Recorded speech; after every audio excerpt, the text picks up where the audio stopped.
নমস্কার, আমি doctor B Mishra, consultant homeopathic general physician. Healthy life YouTube চ্যানেলের পক্ষ থেকে সবাইকে জানাই আমার আন্তরিক প্রীতি, শুভেচ্ছা ও হার্দিক অভিনন্দন। আজকের আলোচ্য বিষয় কোলেস্টেরল কী।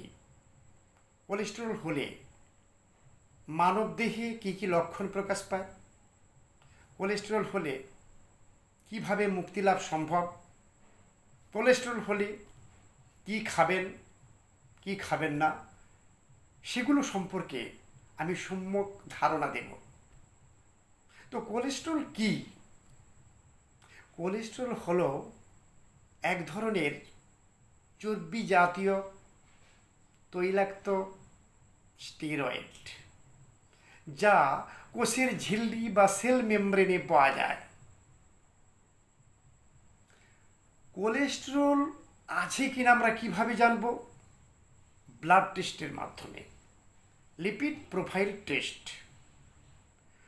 কোলেস্টেরলের normal range 200 milligram per decilitre. LDL, low density lipoprotein, এটিকে বলা হয় bad cholesterol.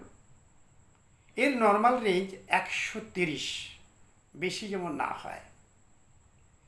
HDL, high density lipoprotein, এর নর্মাল রেঞ্জ, একে গুড কোলেস্টেরল বলা হয়, 50 থেকে 60 মিলিগ্রাম পার ডেসিলিটার। তা কোলেস্টেরল হলে মানবদেহে কী কী লক্ষণ প্রকাশ পায়? প্রথমত, হাত পা ঝিনঝিন অবশ ভাব হয়,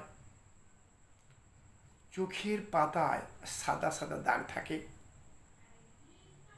অল্প পরিশ্রমে হাঁপিয়ে যেতে হয়, মাঝে মাঝে বুক ধড়ফড়ানি ভাব থাকে, অল্প পরিশ্রমে ক্লান্ত ভাব, অবসন্ন ভাব, হঠাৎ হঠাৎ মাথা গরমের প্রবণতা, মাঝে মাঝে খিটখিটি মেজাজ ভাব দেখা দেবে এবং অনিদ্রা ভাব দেখা দেবে।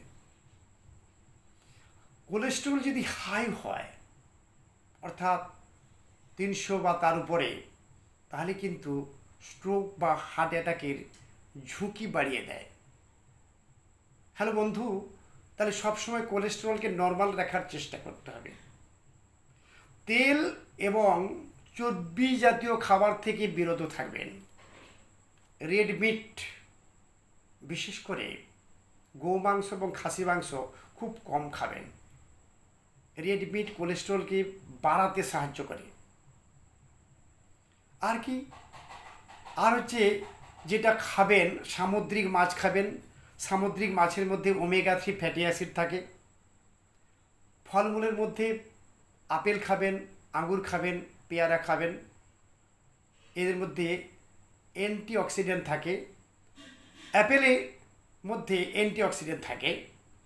তো কথায় আছে, an Apple a day goods doctor away. সবুজ শাকসবজি অবশ্যই খাবেন, কারণ সবুজ শাকসবজি কোলেস্টেরল কমাতে সাহায্য করে।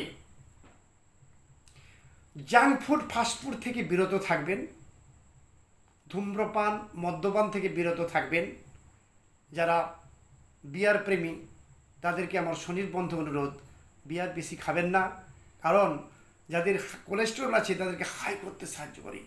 হাই কোলেস্টেরল হবে বিয়ার খেলে, কারণ বিয়ার থেকে বিরত থাকবেন। লবণ খাবেন না, লবণ সর্বতোভাবে বর্জন। যেগুলো খাবেন, সকালে ঘুম থেকে উঠে দেখবেন 1 গ্লাস ঈষদুষ্ণ গরম জল, তার সাথে 2 চামচ মধু মিশিয়ে খাবেন। অ্যাপেল সিডার ভিনিগার 10 ml নেবেন, ঈষদুষ্ণ গরম জলের মধ্যে খাবেন।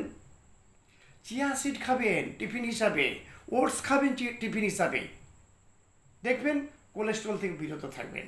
এবং হোমিওপ্যাথিতে 3টি মেডিসিন বলবো, কম্বিনেশান মাদার টিংচার।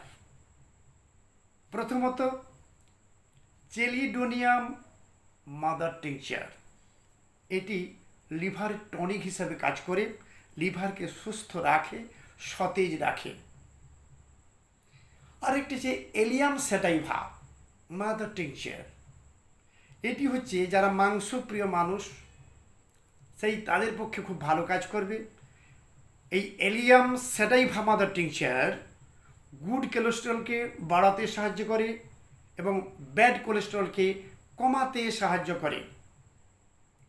আরেকটি ঔষধ, সেটি হচ্ছে ক্র্যাটিকাস মাদার টিংচার, হার্টকে ওকে রাখবে, বুক ধড়ফড়ানি থেকে সুস্থ থাকবেন। এই 3টি mother tincture 30 ml 30 ml 30 ml নেবেন, মিশিয়ে দিলেন একসঙ্গে, হয়ে গেল 90 ml। এই 90 ml যখন হয়ে গেল, প্রত্যহ সকাল বিকাল সন্ধ্যা 3 থেকে 4 চামচ জলের সাথে 30 ফোঁটা করে সকাল বিকাল সন্ধ্যা খাবেন, 1 মাস খাবেন। তারপরে আপনি লিপিড প্রোফাইল টেস্ট করবেন, দেখবেন অবশ্যই কমবে, কোলেস্টেরল কুপোকাত হবে, অবশ্যই আপনারা ভালো থাকবেন, এটুকু আমি গ্যারেন্টি দিলাম। তাহলে সবাই ভালো থাকবেন, সুস্থ থাকবেন, আনন্দে থাকবেন। নমস্কার।